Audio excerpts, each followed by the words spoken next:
Little Guardians, little Emmanuel Clase. What's up? What's up with our guy? You know, a couple of things over the weekend that got lost. Well, first of all, I will start with Clase because that's what Mike brought up. I am a little concerned about him right now, Jason. He is. You look at the statistics. Obviously, they're not as good as they were last year. You look at his hits allowed, his walks allowed, his runs allowed, his blown saves. He's more than halfway. Like, he's already blown as many saves this year as he blew all of last year. See? You got it right there. Good job, Earl. Last year, he walked 10 batters the whole season. He's already walked 5. Now, 5, you might be thinking, well, 5 walks, that's not a lot. It is when you only walked 10 all of last year. He's on pace for 20 this year. That's a huge difference. That's 10 more base runners. Not to mention the fact he's given up more hits. And he's blown some big games for this team. Now, the Guardians, again, I'll say it for the millionth time, are very, very, just like Jason goes, shooting. I'm going to say they're very, very, very, very, very, very, very lucky that they are in an ass division with ass teams. You look at the rest of the American League, they'd be out of it. The other two divisions, they would be so far. The Guardians have no shot at a wild card. It's division or bust. Yes. 9 of the other 10 teams in the American League are good, or at least decent, except for Oakland. So that's the bigger picture. But Clase, I do have some concerns right now, Jason. Yeah, and if you do want a good sign, Friday night he was throwing his cutter over 100. Yeah. First time that's really happened this year where he's consistently hitting 100. That's his nasty. But he's not commanding his pitches as well. And his velocity's been down. That's true. And, you know, our Zach Meisel has talked about this a few times where they feel in the organization that it's a pitch clock thing. Like, he's one of those guys that's been impacted by the pitch clock. Mm-hmm. And I don't necessarily totally understand how the pitch clock relates to velocity, but they firmly believe that the clock has had some sort of toll on him. Hopefully he adjusts to that as he gets used to it. As the weather warms, he's another guy. His velocity will come back as the weather in May, June, and July as the temperatures increase. But absolutely, there's reason for concern. Yeah. And we all know relievers can be volatile year to year. That's right. And guys, just because they're lights out one year, they could struggle the next. We see it all the time. Edwin Diaz was Josh Hader, awful. remember for last year? He was terrible. Yeah. Last year, he had nearly an 8-to-1. Bring up those. Can you bring up those comparison stats again? Last year, I believe he had almost an 8-to-1 strikeout to walk ratio, which is fantastic. Almost 8-to-1. This year, it's less than 3-to-1. Yeah. That is a massive difference. Massive. But again, that to me points to also the velocity and not throwing the cutter over 100. And there's a big difference in 97 and 100. In this baseball, it's a huge difference. Because everybody throws in the 90s now, in the mid and upper 90s. The only guys that stand out and throw over 100. But another thing is, when your command is off, even if you're throwing hard, if your command is off, guys will be able to lay off pitches because instead of them being borderline, they're not going to swing because they're way off the plate. Right, and that's what's happening a lot to him. When I look at the Guardians, I kind of look at them and I say, all right, well, let me analyze the overall roster. Who would you say is a star on their team? Jose Ramirez. Okay. And Shane Bieber. So you got 2.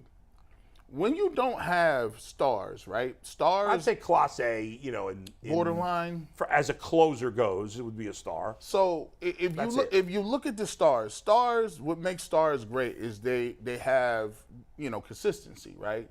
Guys, when I grew up, year in, year out, you knew certain players were good. It just was gonna happen. But now it just seems like the Guardians have, I would say, average to good players, right? Average to good. And when you talk about average to good, you're a lot of different pieces of parts of your team. You're counting on those people being above average to good. If you get a couple of them that dip below average, then you start to see things in them struggling. Like case in point, the outfielders like Juan Gonzalez. Young guys, they played very well last year. Juan is doing okay. Gonzalez is in the minors. Right. Pitching, right? Yeah. Same thing. So it's like it's funny. It's a good point because we said all offseason, a lot of us were like, Gonzalez could be Could have 15 home runs in May, or he could be in the minors. Yep. Well, it went the minors route. Miners route. And you said it right. Kwan's been okay, but he hasn't taken a step forward. By the way, Tanner Bybee was great on Sunday. Yeah. Oh, He was great. And by the way, I never talk about wins for a pitcher because it's a stupid stat, doesn't prove anything. But they should change the rule. Think about what happened in that game Sunday. Was it Sunday that Bybee pitched? I think it was. Yes. Yeah. So Bybee goes 7 2/3. Yep. Gave up 2 hits, I believe. Correct. And I think one other base runner because he hit a batter in that last inning when he came out. Correct. So there's 2 on, 2 out. Francona. It's a 1-1 game because he had given up a run. He blew the 1-0 lead. Gave up a run in the 8th. Francona takes him out, brings in Karinchak. Karinchak faces one batter, gets the final out, and then in the bottom of the 8th, the Guardians take the lead. Well, Karinchak gets the win. That's terrible. How stupid is that? Yeah. I know that's been the rule forever. Baseball should have changed that a long time ago. And they have the leeway to do that. Just give the official scorer. That's right. The Well, option. that's what you do. If the starting pitcher does not go 5 innings, and if a team has the lead after 5 innings, and the starting pitcher Doesn't make go it 5. through 5, then the official scorer picks the winning pitcher. He's got the discrepancy. And in a situation like that, you should do the same thing. I totally Tanner agree. Bybee should get the win. I Yes. totally agree. I mean, not James Karinchak who got 1 out. Right. And what was impressive to me about Bobby, because we've been just jumping up and down to get him up here. Yeah.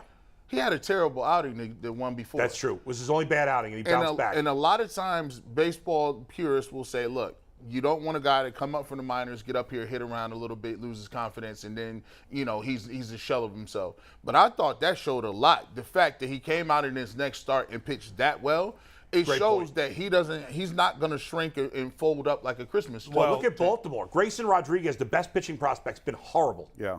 He's getting killed, got killed again yesterday by that same Angel team that Bybee just dominated. Yeah.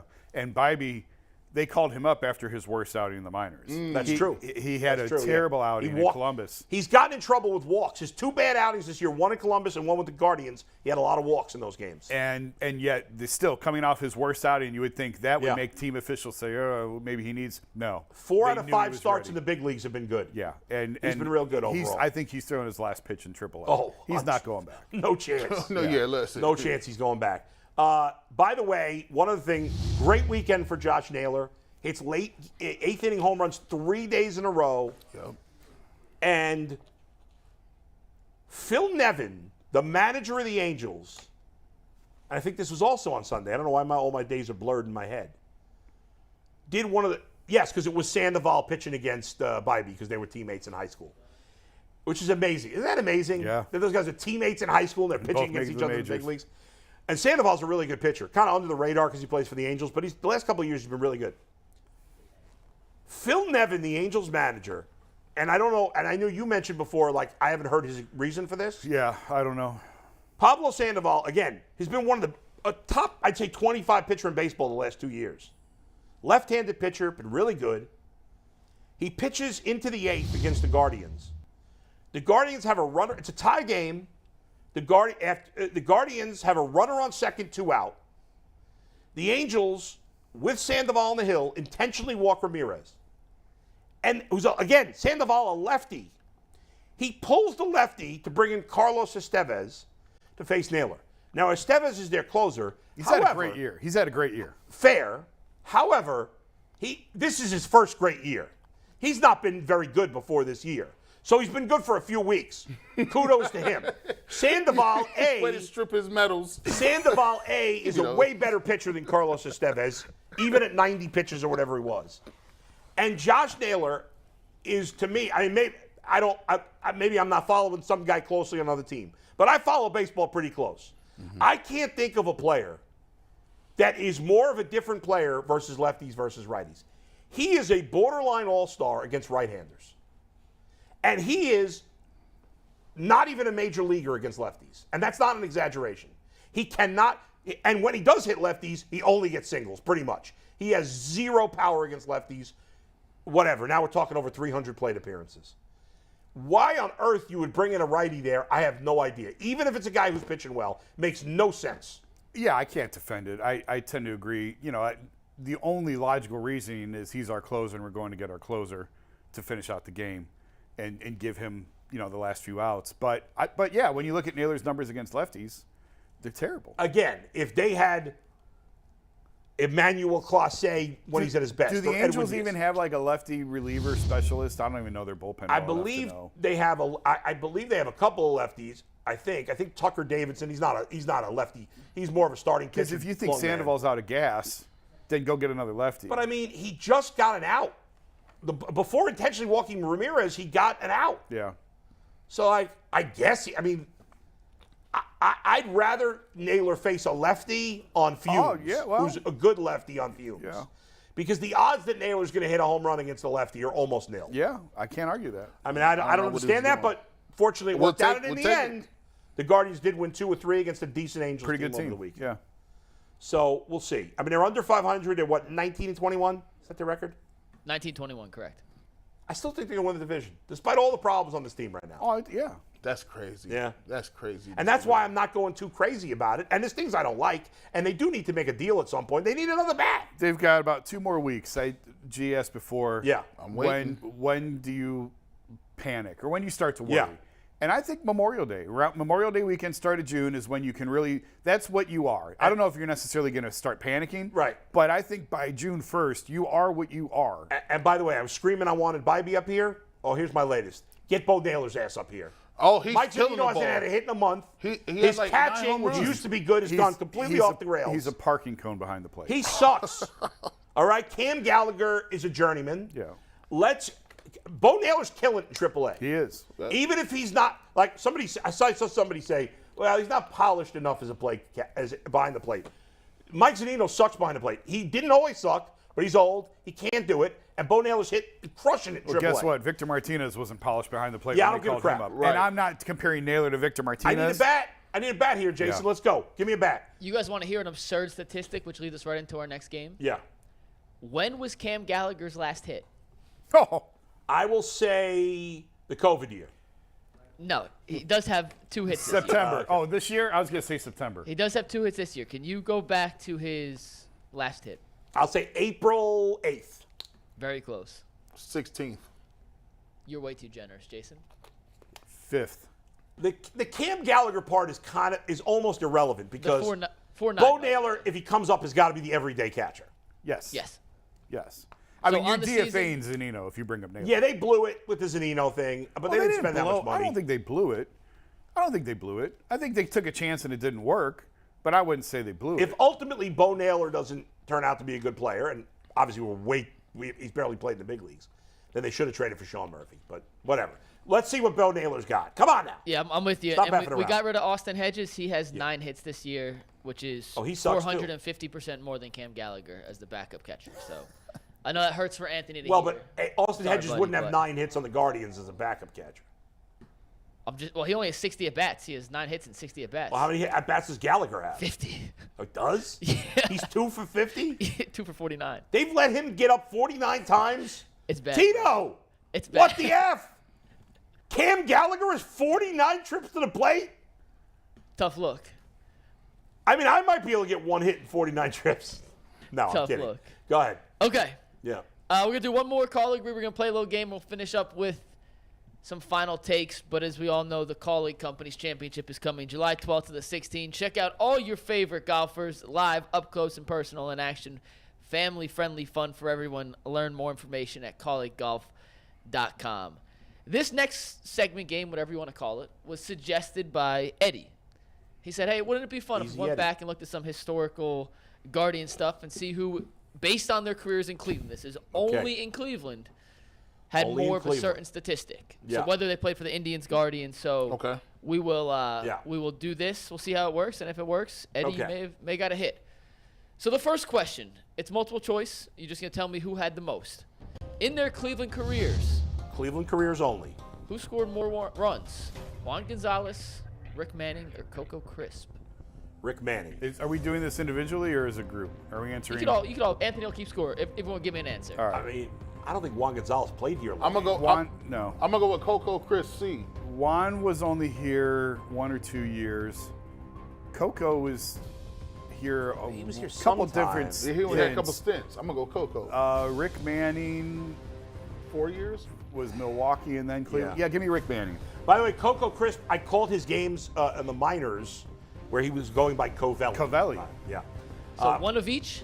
An A, B, and a C?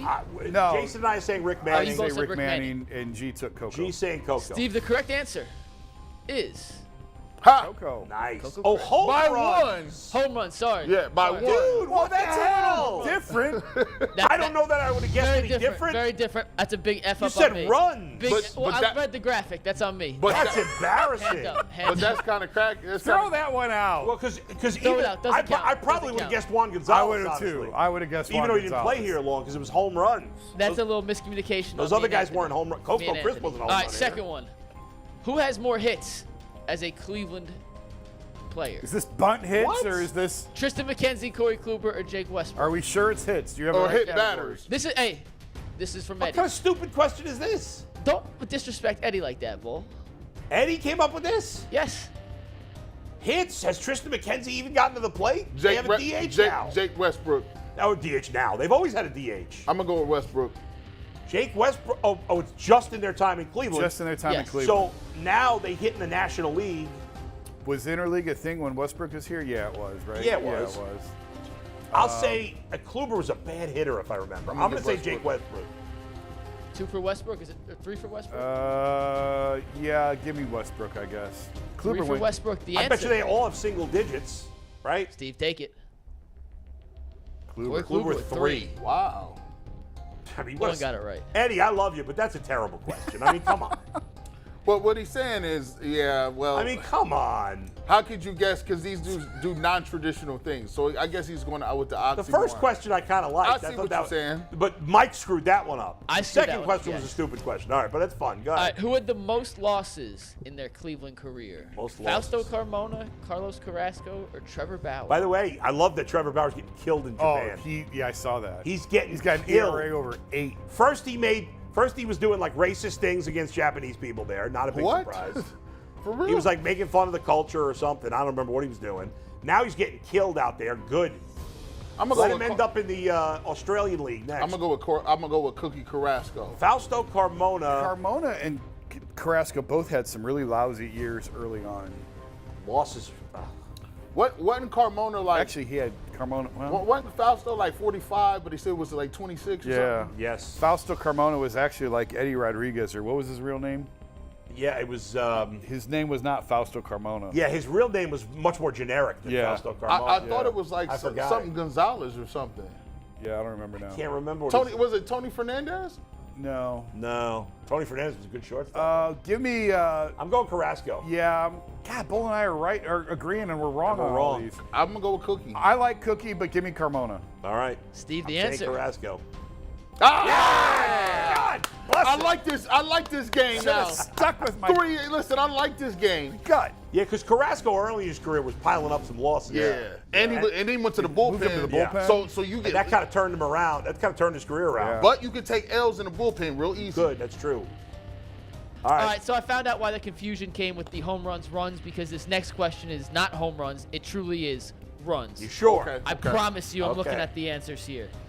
Who scored the most runs in their Cleveland career? Jan Gomes, Lonnie Chisenhall, or Travis Fryman? Runs, Travis Fryman. By the way, Jan Gomes is actually having a pretty good year for the Cubs this year. Yeah. Out of the blue, he hadn't been good the last year. This looks like a trick question, but It It does. does, right?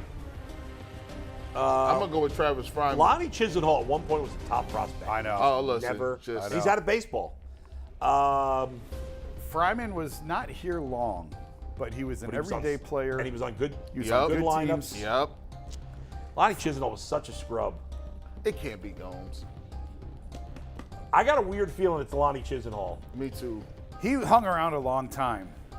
He kept getting chances. They kept thinking he was going to do something. I'm going to say Fryman, but that may be too obvious. I'm saying Chisenhall. I'm gonna say Matt Laporta. No, I'm playing Travis Fryman. Matt Laporta. So 2 for Fryman, 1 for I'm going Chisenhall. The Chisenhall. answer. yeah. Oh, nice job, fellas. And G has a 2-1 lead over Jason Bull, getting skunked.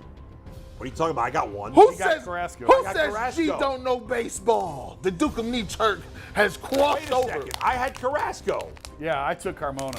It's 2-1-1. Oh, 2-1-1. We're a mess back here. Okay. Yeah, we've noticed. Last one. Last one. Boom. Oh my God, I made How it. did Anthony score? We're only allowed to have one good show a week. You know this. Well, there goes Anthony's good spelling. Yeah, Danny Look at number- Slazar. Danny Slazer? I know it Who's wasn't. Danny Slazer? I don't know And I what the spelled it right question in the was. email. You forgot a name. It doesn't matter the question. The answer is This not is on Danny Anthony. Slazar. That sounds like that sounds Who like had more shutouts in their Cleveland career? Cliff Lee, Shane Bieber, or whoever C is Anthony? That's terrible. That's Danny Salazar. Danny Man, I thought Slazar. Danny Salazar was going to be really good. It's amazing that he was out of baseball like 27, 28. Yeah. I mean, he can throw the ball. He told me one time he wanted to spend his whole career with Cleveland, and by God, he did. He did. Cliff Lee. More shutouts in Cleveland. It's got to be Cliff Lee, Give me right? Cliff But it feels Lee. like a trick question. It does, yeah. I mean, yeah, I don't think Bieber throws that many complete games. It's just the structure of the game anymore. But I bet you Cliff Lee didn't have a lot. Remember, he was only good with the Indians for like 2 years. three, and then It's Danny Salazar feels like A he has no sneaky- business being on there. Oh, but he had had a couple. I'm going crazy. I'm saying Danny Salazar. Danny Slazer. Slazar? Danny Slazer. the JV quarterback from St. Ed's, Danny. Because he doesn't belong on that list, so I feel like he's there for a reason. I'm gonna go with Cliff Lee. I feel like he's in that mix. I don't think any of them have a lot. I mean, I know Salazar does. Who you going with, Jason? Cliff Lee. I'm going with Slazer. Wait a minute, is this the last question? This is the last question. All right, then give me Bieber so I can at least have a shot at tying G, but I really think it's Cliff Lee. I think it's. It But I'll should be take Cliff Bieber. Lee, but I think it's The Slazer. answer, Steve. Yeah. G, the non-baseball head of the three Nice. heads on the panel, is our defunct. done. Who I had like more? it. Eddie, your game was good. It was terrible on us on the That back. was actually great. Actually, a nice game. I like that. It was a great game. I didn't like the pitcher hitting question, but I liked the game overall. You can steal that. Mike screwed it up in the beginning, which kind of screwed liked us it, up though. at the beginning, but that was After a fun further game. review, you know what? We are one team, one unit. We all take credit when they had a good show. We will all take blame when it was bad, but it was. So